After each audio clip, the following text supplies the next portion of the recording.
There's a distinction between confidence and arrogance. Try to tell the difference sooner than later. Is it confidence in your pussy, or is it vaginal hubris? No poke oh if he loco.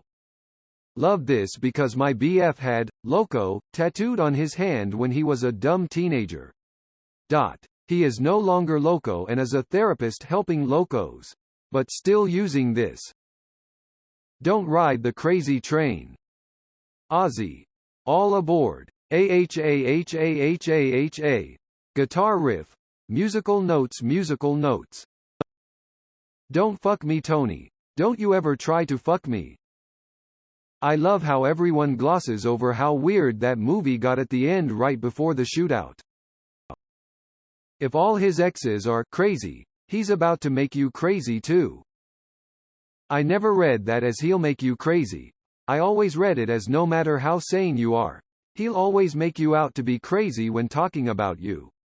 I had an ex that I was trying to help get in shape, be encouraging eating right, but if the relationship ended on poor terms, I'm sure he'd describe me as controlling, or not happy with who he is as a person. If you sleep with dogs, expect fleas. My grandma has always told me this term in relation to hanging out with any bad characters, in general.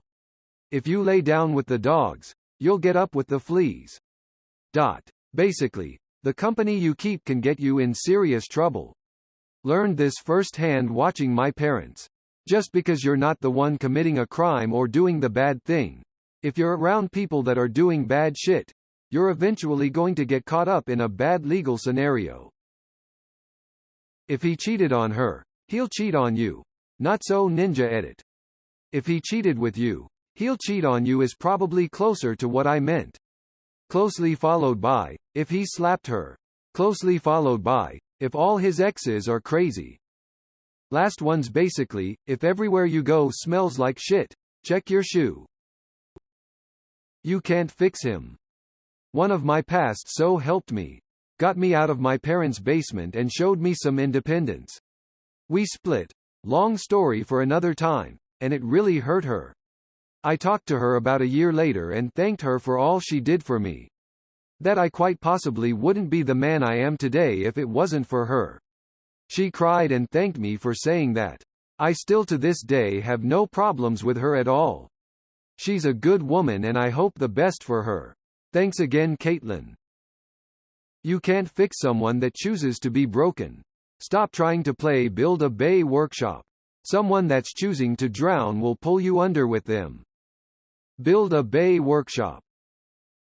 Don't let crazy put their dick in you. Don't let a loon in your poon. Don't feed strays. No discouragement to dogs.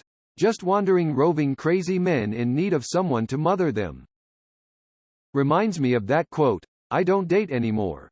I just foster men until they find their forever homes. Don't sit on a lunatic. Lunatic. Don't date a fixer-upper. You want a boyfriend, not a project. Edit. Some of y'all just make me sad. How can adults, or grown-ass human beings, not tell the difference between someone who's taking steps, of their own volition, to improve themselves, versus having to nag and pester them to do it, for their own good? Edit 2. I suppose, if we could distinguish between the two, this wouldn't have a whack of upvotes. Which, thank you for the support, and it wouldn't be a problem. Sigh. Don't join the construction crew. Don't give crazy any hope. The harassment and borderline stalking by crazies that think they have a shot is not talked about enough. My friends and I all have our own experiences of just being nice and polite to some guy and he misunderstands it and expects something more from us. And I honestly suspect all women have experienced this at one point. Try not to get involved with controlling abusive assholes that might kill you. This reminded me of the quote, men are afraid that women will laugh at them. Women are afraid that men will kill them. Margaret Atwood. Don't reproduce that shit. Don't copy that floppy. Girls don't have crazy boyfriend stories because if you have a crazy boyfriend, you just die. Donald, Childish Gambino. I am not from developed countries, but news about men killed women who they have intimated with happen every week in my country. When I fell in love for the first time, I did many stupid things when chasing a woman. During that time, I kept regretting about my actions and feared that she would think of me like those crazy men. Don't take him 'cause you think you can fix him? Calls girls whores? Close the doors. If he's got major issues, he can use his hand and tissues. Calls girls, call girls. Call the girls, girl. Don't wrap your minge around cringe? Screw live laugh love. I want this on a tea towel. It's, don't jam your clam on crazy. I'm not sure where I saw that. Probably a very old Twitter screenshot. LMAO. I heard, don't slam your clam on crazy, about 15 years ago, so I think it predates Twitter. I don't think we have a funny quip. What we have is always a friend or two who we text whom we're going with and where. Not just on the first date. You've got the, in case I get murdered. This is who it was friends. Don't slip, trip and land on a dick, head. Yeah. Listen to Eminem and Dr. Dre. Wait, those lines were about the crazy wife though. If he has to tell you he's a nice guy trademark, he's a complete and utter douche. It really sucks that nice guys are out here trying to mess with the importance of being a nice guy.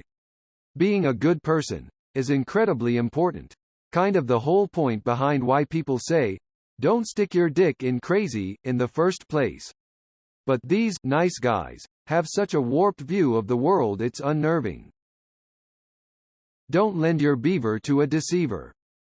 Keep your crotch pit free of bullshit. Or my GF suggests, don't fuck the fuckboy. Edit. A lot more support for fuckboys than I expected. Friend in university. I know he's a fuckboy and kind of a dickhead, but he's hot, so I'll just fuck him once or twice and then never talk about it again. Turns out that plan only works if he is also cool with the whole never talk about it again part, or he doesn't give you anything transmissible, or both.